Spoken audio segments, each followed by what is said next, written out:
తాకట్లో ఉన్న బంగారాన్ని విడిపించి ఆ రోజున మార్కెట్ ధర కట్టి మిగిలిన డబ్బును మీకు అందిస్తుంది కొమ్మూరి గోల్డ్. ఇప్పుడు మీరు అవే ఎథిక్స్ వాల్యూస్ని ఇంకా మీరు పాటిస్తున్నారండి? లేకపోతే ఇప్పుడు కొంచెం మీకు సక్సెస్ వచ్చింది, డబ్బులు వచ్చాయి, మీరు you are like on very good position, ఇప్పుడు మీరు కొంచెం ఇలాంటివి ఏమైనా నెగ్లెక్ట్ చేస్తుంటారా? అంటే 90% అండి. ఇప్పుడు దువ్వాడి జగన్నాథం ఉంది, నేను సినిమా మొత్తం రెడీ అయ్యి నేను చూసుకునే వరకు నా డిస్ట్రిబ్యూటర్లకు ఇంత కట్టండి అని అడగల. నేను ఎప్పుడు శతమానం భవతి కానీ నేను లోకల్ కానీ, సో నేను సినిమా చూసుకొని ఈ సినిమా ఆడితే ఇలా ఆడుద్ది, నా డిస్ట్రిబ్యూటర్ని ఇంత అడగవచ్చు. ఈ సినిమా ఆడదు అని తెలిసినప్పుడు వీళ్ళని ఇంత అడిగితే నాకు డ్యామేజ్. సరే, నా నిర్ణయంతో సినిమా తీశాను, డబ్బు పోతుంది దీంట్లో, నేను మెంటల్గా ప్రిపేర్ కావాలి అని ప్రిపేర్ అయ్యే వెళ్తాను. 90% I'm trying with my ethics. 10% అక్కడ ఉండే సిచ్యువేషన్స్ వల్ల దానివల్ల తప్పట్లేదు నాకు కూడా.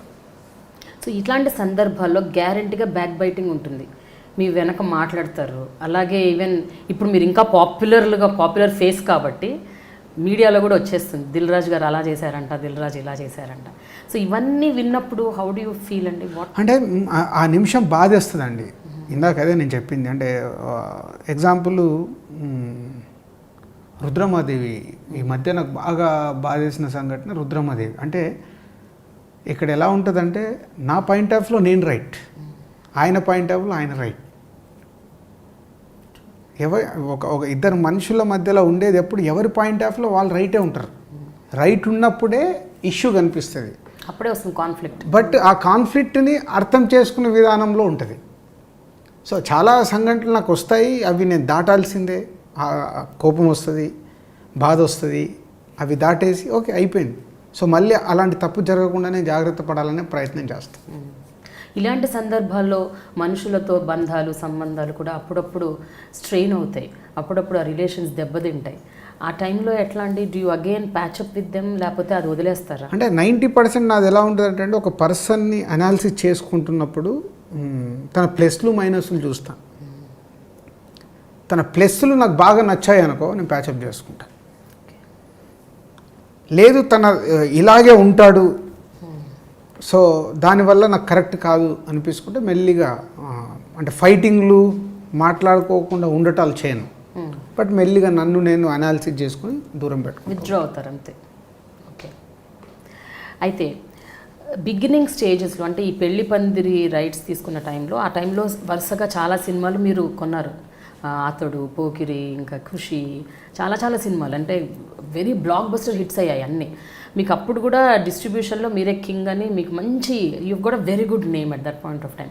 ఆ టైంలో తరుణ్ ఒక సినిమా, అలాగే అమృత అని ఒక సినిమా, ఈ 2 సినిమాల విషయంలో మీరు పెద్ద తప్పు చేశారని మీరు చాలా బాధపడ్డారని విన్నాను, కరెక్టేనా? అంటే అదేనండి, అది తప్పు అని అంటే ఈ డెసిషన్. ఇప్పుడు 2 రకాల డెసిషన్. అంటే మీరు ఫైనాన్షియల్గా కూడా లాస్ అయ్యారు కదా ఆ 2 సినిమాలకు బాగా విపరీతంగా. నాకు దిల్ తర్వాత తరుణ్ ఒకటి డిస్ట్రిబ్యూషన్ చేశాను, నిన్నే ఇష్టపడ్డానని. దాంట్లో దిల్లో వచ్చిన ప్రాఫిట్ అంతా నిన్నే ఇష్టపడ్డాను తీసుకెళ్ళిపోయింది. తర్వాత జై అనే సినిమా ఒకటి చేసి బాగా నష్టపోయాము. అప్పుడు మళ్ళీ షేకింగ్లో ఉన్నాము. అప్పుడు ఆర్యో వచ్చింది. ఎప్పుడు అంటే నేను షేకింగ్లో ఉన్నప్పుడు ఏదో ఒక మ్యాజిక్ జరుగుతుంది నాకు, ఇప్పటి వరకు అంతేనా? ఇప్పటి వరకు. సో సక్సెస్, ఫెయిల్యూరు, డబ్బు రావడము, డబ్బు పోవడము ఇక్కడ కామన్ థింగ్. నేను నిలబడడమే నాకు ఇంపార్టెంట్. డబ్బును లవ్ చేయడం మొదలు పెడితే దాని వెనకాలనే వెళ్తాం. సక్సెస్ పర్సంటేజ్ అనేది మారిపోతూ ఉంటుంది. సక్సెస్ పర్సంటేజ్ చూసుకుంటూ దాని వెనకాల వెళ్ళకుండా సక్సెస్తో పాటు వచ్చే డబ్బు కావాలి నాకు.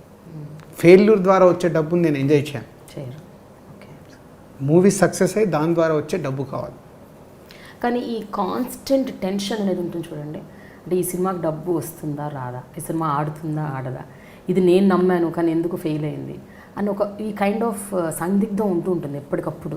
దాన్ని మీరు how do you handle that kind of situations అండి? అంటే ఇప్పుడు నేను ఒక సినిమా తీసేటప్పుడు ఆ సినిమా ఆ బడ్జెట్ ప్రకారం నేను తీసుకున్న స్టోరీ నాకు ఎడిటింగ్ రూమ్లో 90% తెలిసిపోతుంది. అక్కడే నేను డిసైడ్ అవుతాను. 90%. అంటే నాకు ఎడిటింగ్ రూమ్లో నేను డౌట్ పడుతున్నాను అన్నట్టు ఇక స్టార్ట్ అయినట్టు. ఓకే. ఆ కాన్ఫిడెన్స్ తెలిసిపోద్ది. పాస్ అవుతామేమో, పాస్ అవుతే చాలు అని ఇలాంటి థాట్ వస్తున్నాయంటే వీఆర్ ఇన్ డౌట్. బట్ కాన్ఫిడెంట్గా ఈ సినిమా ఆడుతుంది అంటే ఆ సినిమాలు ఆడాయి. ఓకే. డౌట్ పడుతుంటే డౌట్. అప్పుడు ఈ డౌట్ పడ్డప్పుడు ఇంకా రిలీజ్ కూడా కానప్పుడు ఆ నైట్ పడే ఆవేదన అది ఎటువంటి థింగ్ నోబడీ కెన్ ఎక్స్ప్లెయిన్. అంటే రేపు రిలీజ్ అవుతుంది, మీకు ఈరోజే తెలిసిపోతుంది ఈ సినిమా ఆడదని. So how do you feel? అలా ఎలాంటి ఏ సినిమాలకు జరిగింది అలా? నాకు మున్నా సినిమా అండి, నేను కంటిన్యూగా సక్సెస్ ఉన్నప్పుడు మొన్న 3 లక్ష షోస్ చూడగానే అర్థమైపోయింది ఏదో సంథింగ్ మిస్సింగ్ అని. ఆ రోజు ప్రింట్లన్నీ పంపించిన తర్వాత అందరు డిస్ట్రిబ్యూటర్లకు ఫోన్ చేసి మాట్లాడా, కొంచెం డిసప్పాయింట్ చేస్తుంది సినిమా, మరి ఇంకా నా జడ్జిమెంట్ను దాటి ఆడియన్స్కి నచ్చితే మనం అదృష్టవంతులము, బట్ ఏం ఫీల్ కావద్దు, ఐఎమ్ దేర్. అండ్ మొన్న చెలియా, నాకు దాని గురించి ఏం తెలియదు, రేపు రిలీజ్ అనగా ఈరోజు చూసి అందరికి ఫోన్ చేసి చెప్పేశాను bad film, but wrong step వేసేసాము, మన చేతిలో లేదు అది. సో ఓకే బంగారం ఆడింది కదా అని మణిరత్నం గారి సినిమా ఇంట్రెస్ట్ ఉంటుందని వెళ్ళాము, but miss fire, leave it. జనరల్గా అండి మీరు ఒక డిస్ట్రిబ్యూటర్గా మీ కెరియర్ స్టార్ట్ చేశారు. సో మీకు డిస్ట్రిబ్యూటర్గా అందులో ఉన్న సాధక బాధకాలు, కష్టాలు, సమస్యలు, ఛాలెంజెస్ అన్నీ తెలుసు. సో ఆ టైంలో మీరు కూడా థియేటర్స్ కోసం స్ట్రగుల్ అయ్యారు. ఆ టైంలో మీరు కూడా మీరు కొన్న సినిమాలకి థియేటర్ దొరక్క మీరు కింద మీద పడ్డారు. ఆ రోజులు గుర్తున్నాయంటే హౌ వాజ్ దట్ స్ట్రగుల్? ఆ ఇన్సిడెంట్స్ అంటే అవన్నీ నాకు గుర్తున్నాయి కాబట్టి ఇవాళ నాకు డిస్ట్రిబ్యూటర్ అంటే రెస్పెక్ట్ ఎక్కువ అండి. డిస్ట్రిబ్యూటర్ని ఎవరన్నా తిడుతుంటే నాకు నచ్చదు, ఓకే, నేను రియాక్ట్ అవుతాను. ఎందుకంటే ఫైనల్గా ఇక్కడ హోల్ ఎపిసోడ్లో 90% నష్టపోయేది డిస్ట్రిబ్యూటర్. సంవత్సరంలో వచ్చే సక్సెస్ఫుల్ ఫిలిమ్స్ ఎన్ని? 10 to 15, 10 to 20 ఫిలిమ్స్. 100 ఫిలిమ్స్ కొంటున్నారు డిస్ట్రిబ్యూటర్ అంటే ఆ 80 ఫిలిమ్స్లో వాడు నష్టపోతున్నారు, ఎవరైనా కావచ్చు. డిస్ట్రిబ్యూటర్ నష్టపోతున్నాడు. సక్సెస్ వచ్చినప్పుడు మట్టుకు ఇక్కడ కూర్చొని మేము ఫిలిం నగర్లో మా ఆలోచన ఎలా ఉంటాయంటే, డిస్ట్రిబ్యూటర్ మా సినిమాలు మొత్తం తినేస్తున్నాడు, మనకు అన్ని దొంగ లెక్కలు చూపిస్తున్నాడు, ఈ ఫీలింగ్లో ఉంటారు. మరి మనమే ఒక ఫ్లాప్ ఇచ్చామేమన్నా, మరి మన డబ్బు ద్వారా మనం ఇచ్చిన సినిమా ద్వారా డిస్ట్రిబ్యూటర్ డబ్బు పోయిందే అని ఎవ్వరు ఆలోచించరు.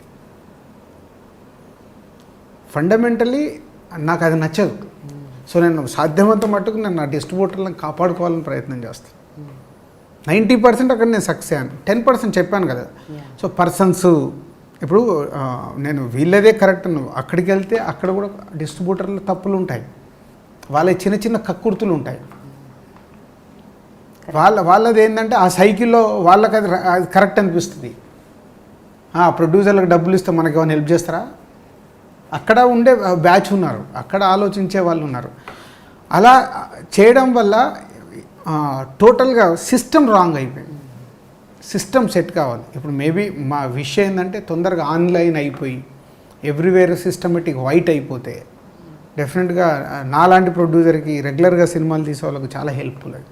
And for more videos, Please subscribe to iDream. Please subscribe to iDream. Please subscribe iDream. And please subscribe to iDream.